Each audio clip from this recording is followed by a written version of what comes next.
2011년 12월 30일 새해를 앞두고 경기도 포천의 여우 계곡 근처 능선을 타던 등산객의 눈앞에 뜻밖의 광경이 펼쳐집니다.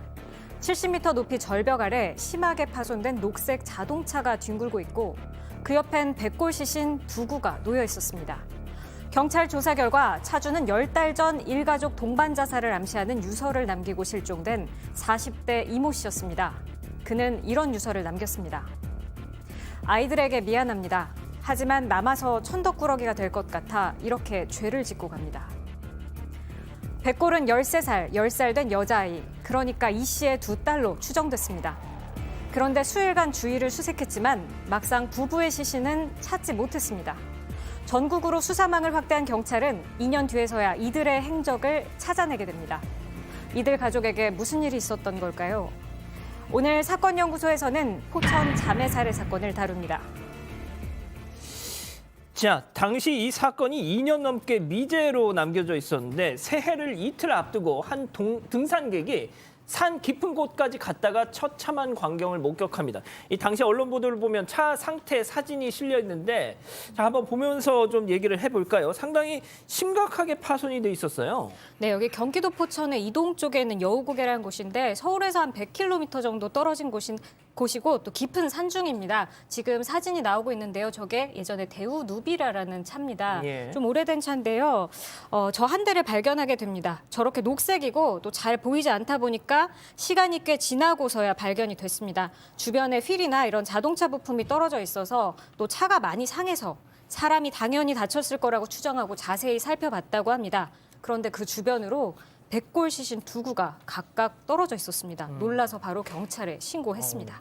얼마나 오래됐으면 시신이 백골이 됐을까요? 그렇죠. 이제 시간이 조금 다르다고 봅니다. 일단은 시신의 부패 과정이 최초에는 우리가 밀라파라고 하고 시라파로 표현합니다. 예. 이게 부패가 바로 되지 않고 있다가 마지막 단계에 뼈가 되는 이제 백골화 과정을 거치는데 이게 온도나 이거에 따라 조금 다릅니다.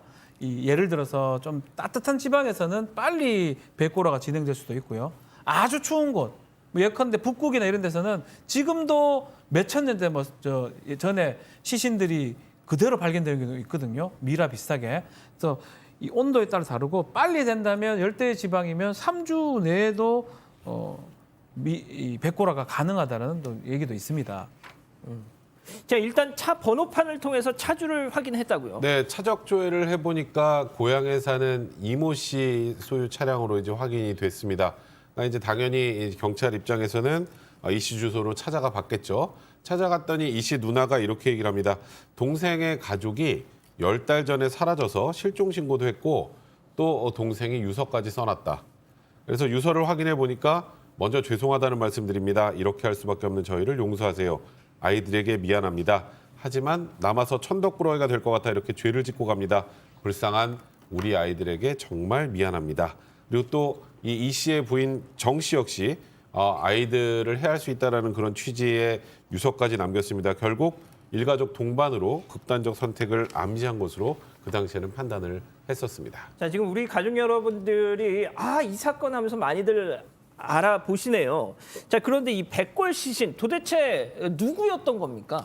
일단 근데 두 구밖에 안 돼요. 그럼 4명이면 4구가 돼야 되는데 4인 가족에서 그렇죠. 예. 두 구만 됐는데 이 경찰이 또 조사를 하다 보니까 그 근처에 자동차 근처에서 유서가 발견됐는데 그 유서에 보면 우리는 극단적 선택을 시도했지만 다른 곳에 가서 세상을 떠나겠다, 호수 근처에 가서 세상을 떠나겠다라고 했고요. 그래서 두 구만 발견됐고 부모의 아마 이 시체는 유골은 발견되지 않았던 것 같아요. 그래서 경찰이 좀 추적을 해보니까 그 무렵에 이 병원에서 의정반 병원에서 한 부부가 동상 치료를 받았던 기록을 발견했고 그 사람을 추적을 살인과 사체유기 등으로 공개 수배를 했고 2년 뒤인 2013년 4월 10일 날 부산의 한 농장에서 어떤 사람이 신고로 두 사람을 체포 검거하게 되었습니다.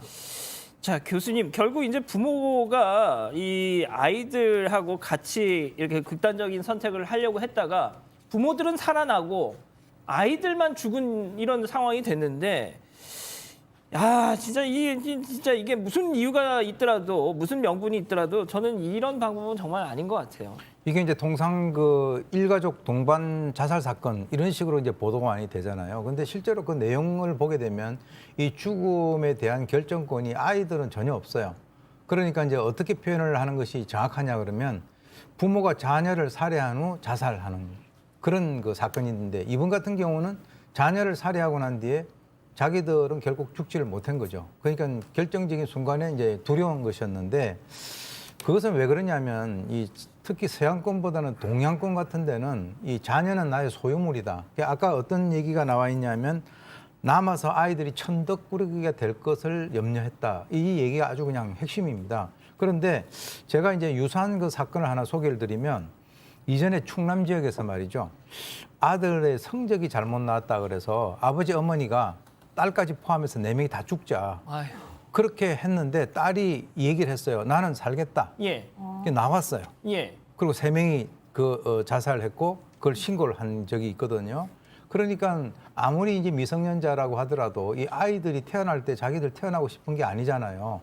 태어나고 싶어서 태어난 게 아니라 나중에 태어나다 보니까 부모가 된 건데 그 아이들에게 대해서도 그런 결정권들을 줘야지 아이들에 대해서 아무런 결정권도 주지 않고 나중에 천덕꾸러기가 될까 봐 나는 너희들을 죽일 수밖에 없었다라고 하는 것이 어떻게 보면 이게 논리적으로 잘 맞지 않는다고 봅니다. 자, 그런데 제가 뭐 당시 있었던 얘기를 조금만 더 전해드리면 차가 낭떠러지로 이렇게 떨어졌는데 아이들은 차 밖으로 튕겨져 나갔습니다. 자, 그런데 부부는 안전벨트를 매고 있었어요. 그래서 살았습니다. 자, 백 기자. 이 부부가 왜 이런 일을 저질렀는지도 좀 알아봐야 되겠네요. 네, 일단 이후에 재판을 하게 되는데요. 법정에서 여러 가지 사실들이 밝혀집니다. 생활고가 있었고 또 빚 때문이었다라고 얘기를 합니다. 이 아내는 당시에 학습지 판매원으로 일을 했었는데 승진을 하기 위해서 좀 무리하게 판매를 했었다고 합니다. 그 때문에 또 회사에서 징계도 받게 되고 빚이 한 1억 3천 정도 됐다고 합니다. 또 가족이 이 남성의 이 아버지의 누나의 집에 이제 계속 얹혀 살았었는데 여기도 월세가 밀려서 좀 어려운 상황에 몰려 있었다고 합니다. 이 때문에 무려 몇 번이나 극단적 선택을 시도하기도 했었다고 합니다. 2011년 2월에 한 민박집을 빌려서 일단 아이들을 재우고 미리 사둔 번개탄을 피웠는데 아이가 깨어나면서 실패를 하고 이런 식의 시도를 몇 번 하게 됩니다. 그 후에 두 사람이 직접 아이들을 해치고 절벽으로 자동차를 몰았다 이렇게 주장하고 있습니다. 자, 백 변호사님, 제가 더 설명을 드리면 그러니까 차가 벼랑 끝으로 이렇게 떨어지고 나서 부부가 살아납니다. 그러면서 서로 계속해서 추가적으로 한 3차례 이상의 극단적 선택 시도를 했는데 그때마다 살았다는 거예요.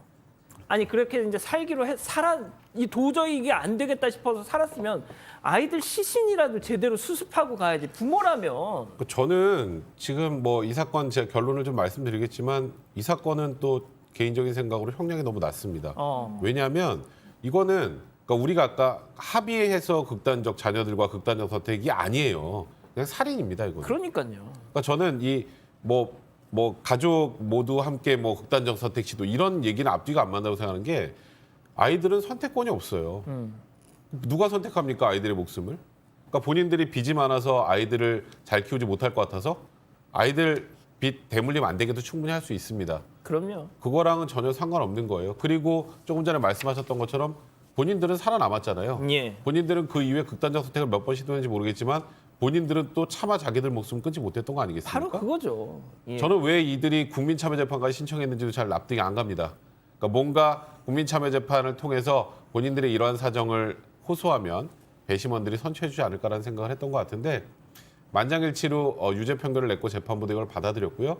그러니까 남편과 아내에게 각각 징역 10년씩을 선고했고 항소심에서도 동일한 판단을 해서 징역 10년이 확정됐습니다. 자, 그 교수님, 이 엄마라는 사람이 말이죠.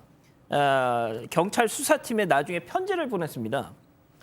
죽는 것이 사는 것보다 훨씬 힘들다는 걸 주변에 알리고 채찍질하며 자숙의 시간을 보내겠습니다. 아, 저는 좀 이 기사 읽고 진짜 화나더라고요. 예? 글쎄요, 잘 이해하기가 힘드네요. 열심히 살겠답니다. 예, 열심히 살겠다라고 하는데 그러니까 아마 이제 그 당시에 아이들을 그런 식으로 살해를 할 때는 두 사람이 다 어떤 그 극단적인 본인들이 생각할 때 극단적이고 일반인들이 생각할 때는 극단적인 게 아닌 거예요. 얼마든지 해결할 수 있는데 그 상황에서 본인들이 잘못된 판단을 했고 지금 이제 그때는 옳고 지금은 다르다 이렇게 이제 생각을 하는 것 같은데 뭐 끝까지 살겠다라고 이렇게 얘기를 하는 그 코멘트 자체가 듣는 사람들은 상당히 좀 당황스럽게 만드네요. 알겠습니다. 일단 이 정도로 정리하고요.